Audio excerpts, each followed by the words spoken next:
Am I the bad guy in the story for refusing to babysit my stepbrothers and telling my dad I'm not his standby mom? So you understand, my parents divorced when I was 12 years old because my father cheated on my mother with a younger woman, Emily. It was an ugly and complicated divorce, and my relationship with my father has been tense ever since. He married Emily quite quickly, and now they have 3 kids under 5 years old. Since the kids were born, he's been constantly asking me to help with childcare. I live with my mom, study full-time, and work part-time to cover my expenses. Even so, my father calls me almost every week, begging me to come bond with my siblings by babysitting them. He says Emily is overwhelmed and needs a break. Honestly, I don't care. I never wanted siblings, and I'm still not over the fact that his infidelity destroyed our family. I've told him I'm busy with school and work, but he keeps trying to make me feel guilty, saying things like, "Family takes care of each other." Last weekend, he called again, practically demanding I babysit the kids because Emily had a nervous breakdown.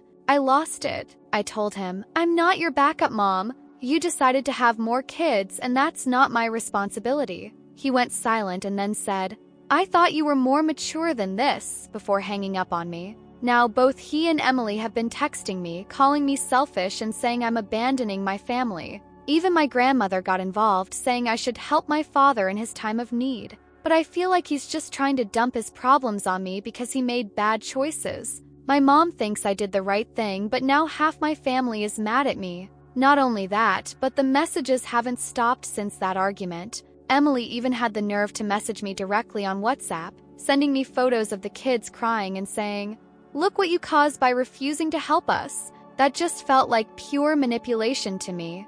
I don't get why I should feel bad for something I didn't choose. I never asked for a new family. I never asked for a new role in my father's life. But what hurt the most was when I told my grandmother all of this, hoping for even a little understanding, and she responded in a disappointed tone, telling me I'm letting resentment turn me into a cold person. Cold? I spent years trying to forgive my father. Years watching my mother cry in silence, watching her rebuild herself from scratch. And now I'm the bad guy for not wanting to be a free babysitter for a family I didn't ask for? I don't know what they expect from me. To put my studies on hold? To quit my job so I can take care of kids I barely have a bond with? Just so my father and Emily can get a break? I'm amazed at how quickly the guilt shifts, how they forget everything he did just because his life is chaotic now. I've thought many times about blocking them all, but I don't want to cause more drama. I know that if I do, the snowball will only get bigger. My mom advises me to just ignore the messages, but that's not so easy either. It's like a constant cloud hanging over me, an emotional burden I never asked for. And still, I try to keep going. I study. I work. I try to be happy. Doesn't that count for anything? A few days ago, I got an email from my father. I thought it would be another one of his pleas, but no. This time it was worse. He said he was disappointed in the person I'm becoming, that he had made mistakes, yes, but that he expected me to be strong enough to get over them and not use them as an excuse to abandon my family. I read it over and over. Every word hit like a punch, but I also felt something else, release, because I finally understood that I wasn't the one failing. He was the one who never took responsibility for his decisions, the one who never understood the impact his betrayal had. And now he expected me to fill the voids he created himself. I started writing in a journal after that. It helped me clear my thoughts, to understand that I don't have to carry guilt that isn't mine, that I don't have to care for a family that was built behind my back, while I was still trying to pick up the pieces of the one that broke. Last night, I got an unexpected message. It wasn't from my father or Emily or my grandmother. It was from one of my older cousins. He asked if I was okay. He said he had heard something about what happened and just wanted to know how I was feeling. It was the first gesture of support outside of my mom that I've received in weeks. I got more emotional than I'd like to admit. We talked for a while, and he confessed that he also doesn't agree with how my father is handling things, that he understands how hard this must be for me. It made me feel less alone. And now I'm here, thinking about everything that's happened, writing these words because I don't know what comes next. 'Cause this story, my story, still doesn't have an ending. Since that night I talked to my cousin, something inside me began to change. It wasn't a radical or immediate transformation, but rather a light feeling, like someone had finally opened a window in a room that was too heavy. For the first time in weeks, I was able to sleep without waking up in the middle of the night with anxiety tightening my chest. I felt like my voice had an echo, like my thoughts weren't falling into a void. In the following days, I just ignored the messages. I didn't even read them. I let them pile up, one notification after another, silenced on my phone screen. It wasn't indifference, it was self-protection. I learned to recognize that there's a line between helping and letting others emotionally drain you, and I had already crossed that line too many times. At university, I tried to focus more. I found refuge in my classes, in my notes, in the little moments that used to go unnoticed. A chat with a classmate after an exam, the bitter coffee from the machine at the end of the hall, the quiet smile from the librarian when I returned the books on time. All of it began to take on a different value, like it anchored me to a version of myself that my father couldn't touch. My mom, meanwhile, started talking to me more, maybe because she noticed I was less irritable or because she finally realized I needed more than just her silent validation. One night, while we were cooking together, she suddenly stopped and said, "You don't have to prove anything to anyone." She said it without drama, without needing to add more words. I stayed quiet, but that phrase stuck with me like a reminder that returned every time I doubted my decisions, till the world around me kept moving. My grandmother called me again. This time it was different. There were no scoldings, no judgments, just a sadness that seeped through her words. She said she missed the times when we could all sit at the same table without tension, that Sundays had felt colder since the divorce, that it hurt her to see her son so frustrated. But then she said something unexpected. "I know he failed you, and I don't expect you to forget. I just don't want you to break inside trying to carry this alone." I didn't know what to say. Her voice was trembling, and even though she didn't ask me to do anything, her tone stayed with me long after the call ended. A week later, Emily intercepted me as I was leaving university. She was waiting near the main entrance. I don't know how long she had been there, but seeing her standing there with that tired expression and sunken eyes threw me off. She didn't yell, she didn't accuse me. She just said, "I need to talk to you." I followed her to a nearby cafe. We sat down without even looking at the menus. She started talking almost without taking a breath. She confessed she was exhausted, that she felt like she was failing as a mother, that she missed her life before. She didn't justify anything, but she didn't apologize either. She said they needed me, that the kids saw me as their sister even though they barely knew me, that she didn't know how to fix everything that was happening. I listened, but my body was tense. Felt like every word she said was another stone in the backpack I'd been carrying for years. I answered calmly, without raising my voice. I told her I understood she was overwhelmed, but that I had my own life too, that it wasn't fair to burden me with responsibilities that didn't belong to me. That it wasn't a lack of heart, it was survival. Emily stayed silent. She nodded, swallowed hard, and left without insisting. She gave me a look I couldn't quite interpret. Maybe disappointment, maybe resignation.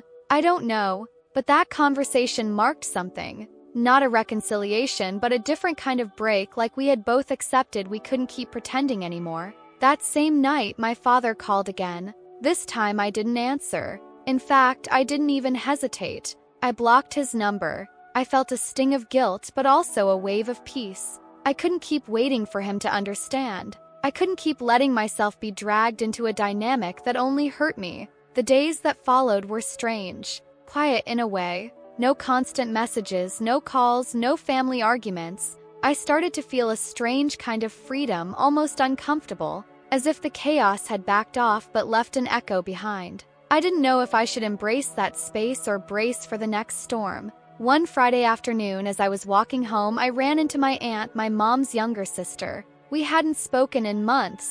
She stopped me, gave me a strong hug, and said, "I read what you wrote in your journal. Your cousin showed me." I blushed instantly. I didn't know he had shared it, but she just smiled at me warmly and added, "You're not alone in this. Sometimes we need to step away to see the whole picture." Her support, unexpected and warm, gave me a boost I didn't know I needed. I felt validated in a different way, not because someone agreed with me, but because someone understood the weight I was carrying. It was a relief I couldn't explain. Since then, I started talking more with some family members who had always stayed on the sidelines. not to look for allies, but to understand if everything I was feeling was mine alone. I discovered that many had also been silenced for years, that the divorce had left deeper wounds than anyone admitted out loud, that we had all been pretending we were okay when in reality we were barely holding up the rubble. Not everything has gotten better. There are moments when the sadness returns without warning. There are days when I feel cruel, even selfish. But every time I doubt, I remind myself that setting boundaries is not a betrayal. It's an act of self-respect. I still don't know how this will all play out. I don't have a long-term plan, but I'm learning to live without feeling like I have to be the glue holding a broken family together. Sometimes that means making hard decisions. Sometimes it simply means moving forward without looking back. As the weeks passed, the atmosphere began to shift in subtle ways. It was as if the conflict, though not fully resolved, began to take on a different shape. Didn't disappear, but it turned into something quieter, more internal. I realized it was no longer about what others expected from me, but what I was carrying without meaning to. I started going out more with my friends. It wasn't something planned. One afternoon they invited me for drinks after class, and I said yes. It had been a long time since I did that. I sat at that little table, with half-filled glasses and genuine laughter, and realized how much I needed to feel part of something untouched by family drama. I laughed wholeheartedly, felt liberating. One night, walking home alone, I heard a song in my headphones I hadn't listened to in years. One of those songs my mom used to play on Sundays while cleaning. I stopped in my tracks. A deep wave of nostalgia washed over me. I saw myself as a little girl in pajamas running down the hallway, not knowing what lay ahead in the years to come. I cried silently without stopping. It wasn't pure sadness, it was a confusing mix of grief, tenderness, and resignation. A raw moment, but a necessary one. For the first time in a long while, I dared to write my father a long message. Not to apologize, not to reconnect, just to tell him everything I had inside that I had never been able to say. I told him how I experienced his betrayal, what it meant for me to watch my mom fall apart little by little. I told him his new family wasn't my responsibility, that his choices had consequences, and that while I understood his exhaustion, I couldn't keep sacrificing my mental health to sustain what he failed to protect. I sent it without expecting a reply. I just needed to let it out, and I did. The next morning, I had a message from him. It was short. It only said, "I didn't know how much I had hurt you. I'm sorry. I didn't know what to do with that." It wasn't enough to fix everything, but it was a gesture that, however small, broke the coldness between us, if only a little. My mom noticed. Not because I told her right away, but because I started acting differently,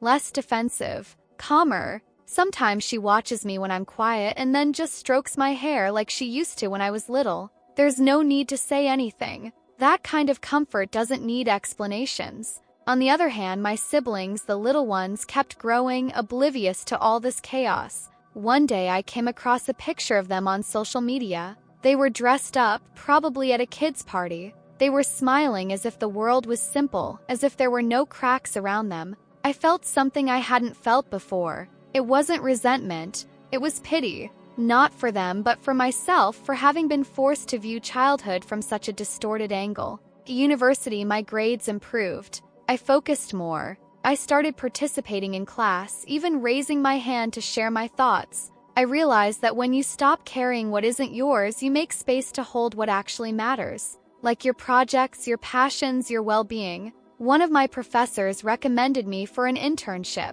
I never would have imagined it. It was at a small publishing house, but with a lot of potential. The job wasn't glamorous, but it made me feel useful. I read texts, corrected small details, learned from experienced editors. It was another way of being present, one that made me feel like I was building something of my own. At home, my relationship with my mom grew closer. We cooked together more often, watched old movies, talked about everything and nothing. She seemed lighter too, as if my process was somehow healing her in her own way. The rest of the family, however, remained divided. Some uncles didn't speak to me. My grandmother still couldn't understand why I didn't make the effort to forgive and help. I kept my distance. It wasn't anger, it was self-preservation. I learned that you don't have to expose yourself to people who insist on invalidating your pain. One afternoon, I got an unexpected invitation.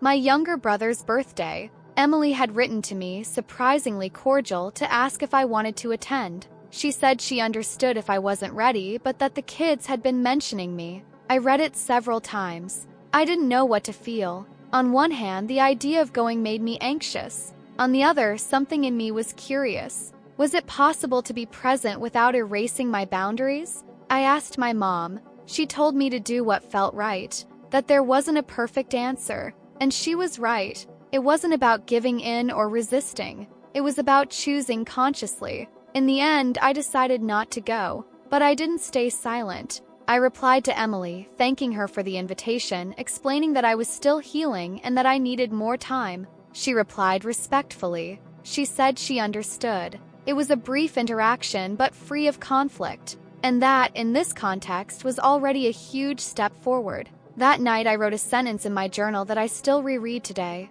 Not every broken bond needs to be restored to find peace. Sometimes it's enough to accept that what was can no longer be the same. I fell asleep peacefully with a clearer mind. My days filled with new routines. I read in the park, visited book fairs, met new people. Not everyone knew my story, and that was refreshing. Being able to present myself without a past hanging from my neck was a gift I hadn't appreciated before. One Saturday morning, I received a package at the door. It was from my father. Inside was a small box with a notebook and a handwritten note. I thought maybe you could use this to keep writing. I've always admired that part of you, even though I never said it. I held it in my hands for a while. I didn't cry. I didn't smile. I just put it away in a drawer. I wasn't ready to process it, but I didn't reject it either. That gesture didn't change everything, but it showed me something. That maybe, slowly, we're starting to look at each other without anger. There are no guarantees. No automatic forgiveness, but there is space. And for now, that's enough to keep going. The days had become more serene, but that stillness didn't mean complete calm. Sometimes silence weighs more than noise. Even though the open arguments had faded, the tension remained like an invisible layer covering everything without anyone naming it. One afternoon, while checking my emails, I found one I didn't expect. It was from Emily's father. We had no relationship. I didn't even know him personally. His message was brief, almost formal.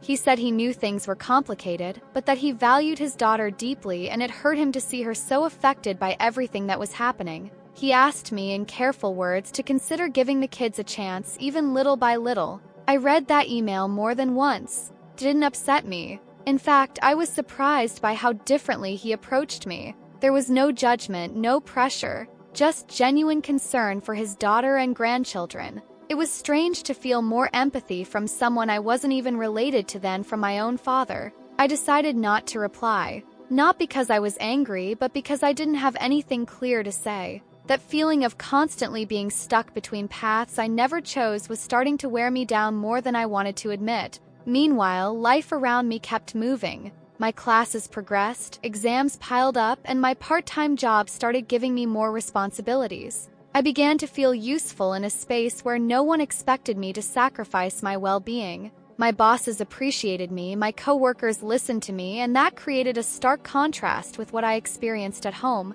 One of those long afternoons filled with edits and deadlines, one of my closest friends suggested we take a trip during the break. Nothing fancy, just a few days out of town, somewhere quiet. I got excited. The idea of disconnecting completely felt perfect, but I also felt instant guilt, as if I were running away from something that still needed to be resolved. My mom encouraged me to go. She said I needed to breathe, even just for a while, that it wasn't running, it was self-care. The way she said it brought me relief. I felt that, despite everything, someone still saw the whole version of me. While we planned the trip, one night I dreamed about my childhood. I dreamed of my father, not the one from now, but the one who took me bike riding, the one who read me bedtime stories. I woke up with a mix of tenderness and anger. Where had that man gone? When did he disappear without a trace? During the trip, I managed to disconnect. We walked trails, slept in late, ate without watching the clock.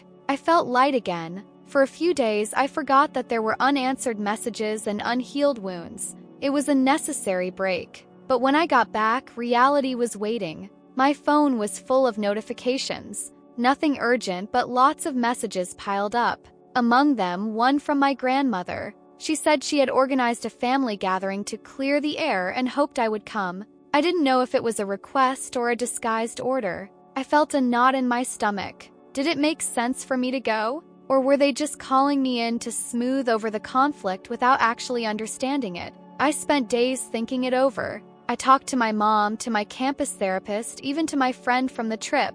Everyone agreed I should do what felt right for me, no more, no less. The day of the gathering arrived. I got dressed without much enthusiasm. I still didn't know if I'd go. The last minute, I decided to drop by just to see what I'd find. I arrived with my heart racing, prepared for anything. There were people everywhere. Cousins, uncles, familiar faces, and others I hadn't seen in years. My father was there, in a corner, not saying much. Emily wasn't there. Kids weren't either. Just adults. And the atmosphere was tense but forced to seem cordial. My grandmother greeted me with a tight hug. She introduced me as if nothing had ever happened. I felt out of place, like I had stepped into a play where everyone was pretending there was no broken script. Conversations circled around trivialities, recipes, news, family anecdotes. No one mentioned the elephant in the room, until one of my uncles, maybe emboldened by wine, dropped a line that froze the air. "So, have things been worked out with your father?" Everyone fell silent. My grandmother shot him a deadly look, but it was too late. All eyes were on me. I didn't know what to say. I simply responded coldly. "Not everything can be fixed," and I kept eating in silence. After that, the gathering went downhill. Several people avoided talking to me. I left early, with the feeling that I had stepped into a place where I had never really been welcome. But I didn't regret going. At least now I knew exactly who I could count on, and who I couldn't. That night, when I got home, I found an envelope under the door. No sender. Inside, a handwritten letter. I recognized Emily's handwriting. She said she didn't know how to heal everything that had been broken, but that she was willing to start from a different place without demanding, just trying to build something healthier. She said that if one day I wanted to see the kids with no expectations, they would be happy. I didn't know how to react. I lay in bed staring at the ceiling, holding the letter in my hand. There were no clear answers, just more questions. But for the first time, I didn't feel alone in that labyrinth. Maybe in the middle of the chaos, new, different paths were beginning to appear. And even though I still don't know where they lead, at least now I'm willing to explore them, without forgetting myself in the process. Emily's letter stayed on my desk for weeks. I didn't put it away or throw it out. I just left it there, like someone keeping a door slightly open, unsure whether to step through or not. Over time, I learned to look at it without feeling that uncomfortable pinch in my chest. It was just another piece of paper, one that said a lot but no longer held power over me. They were days of reflection, of observing from a distance the emotional ruins of what once was my family, of understanding that not everything broken needs to be repaired. Some things are meant to stay that way, visible scars reminding us why we don't want to go back to the same place. During a session with my therapist, I told her I felt like I had been living in a house slowly burning down, trying to save every photo, every piece of furniture, every memory, when the healthiest thing would have been just to walk out and never look back. She looked at me in silence for a few seconds before saying, "Maybe you already left. You just need to stop inhaling the smoke." That phrase stayed with me for the rest of the month. One Saturday, I decided to respond to the letter. Not with another letter, but with a brief visit. I showed up at my father's house unannounced. I carried a small box with a few things from my childhood. Photos, drawings, an old notebook with scribbles we made together when I was 7. Emily opened the door. She looked surprised but said nothing. She just stepped aside to let me in. I didn't go to stay, or to rekindle anything. I just wanted to close a chapter. My father came down the stairs when he heard me. He stopped halfway down, as if unsure whether to come closer or stay where he was. I handed him the box without saying a word. He took it with trembling hands. I didn't know what else I could offer him. I looked him in the eyes, and for the first time in a long while, I didn't feel hatred, nor affection, just acceptance. "I don't hold a grudge," I said without drama, "but I don't have space anymore to keep holding on to bonds that only hurt me." I didn't wait for a response. It wasn't a conversation. It was a statement, a goodbye without hugs or tears. Emily thanked me for coming. She spoke softly, saying she respected my decision, that she knew it wasn't easy, and that the kids would grow up knowing they have a sister, even if she isn't close. I told her I wished the best for them, 'cause it was true. Just from afar, I left that house with a lightness I hadn't felt in years. It wasn't happiness. It was something deeper, freedom. I was finally leaving behind a story I couldn't keep dragging around like an invisible chain. From that day on, my life took a different direction. I focused completely on my studies and managed to earn a partial scholarship thanks to my performance. The internship at the publishing house turned into a formal contract. They gave me the chance to work on editing a book, and that's when I discovered something. I could turn my story into words that could help others. I started writing more consistently, not directly about what I had lived through, but inspired by the inner processes I had gone through. I learned to channel pain into something that builds, something that leaves a mark without needing to destroy. My friends were a constant, my safe spaces. I learned to surround myself with people who didn't ask for anything in return, who were just there because they wanted to be.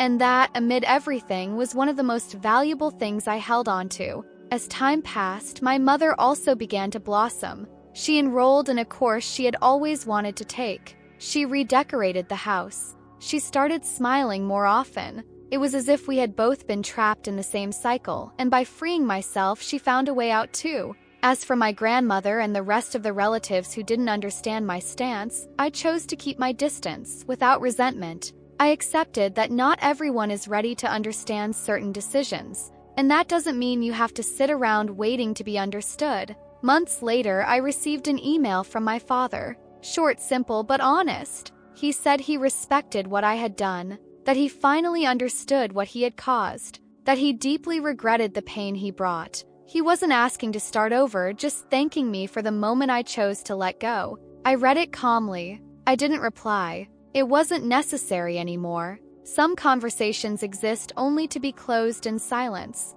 Today, as I write this from my small apartment, the one I managed to get through effort and patience, I look out the window and realize that what happened no longer hurts. Not because I've forgotten, but because it no longer lives inside me. I learned that family isn't always what you're given. Sometimes it's built, chosen, it's cared for in other ways. And that's okay. My story isn't a tragedy, nor a perfect fairy tale, simply a life like so many others, with breaks, lessons, and above all, rebuilding. And even though this chapter ends here, I know that what comes next is no longer about surviving. It's finally about living.